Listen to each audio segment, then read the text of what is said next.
For our next experiment, which is a very interesting one, you will need a note or a piece of paper. Here I am using a 50 rupee note that is straightened out. It should be straight, no crumples anywhere. It shouldn't be crumpled up. And you will need your friend. So what you're going to do now is hold the note. Hold it at the side and ask your friend to place their fingers next to the note and tell her to try catching it when you drop it. So shall we try it?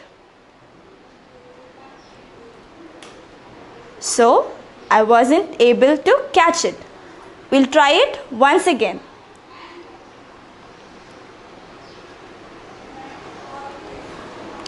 So you can never catch it how many ever times you try. So why does this happen?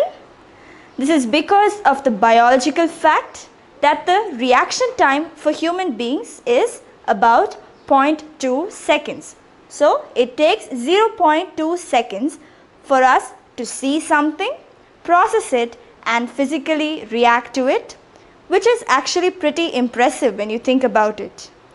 But that's not nearly quick for your eyes to see the note falling down and for your brain to process the information and instruct your finger to snap together in time to catch it.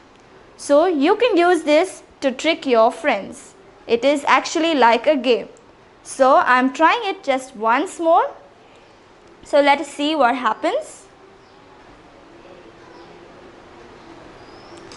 So the reaction time is 0.2 seconds, which is too long by the time the note would have fallen to the ground.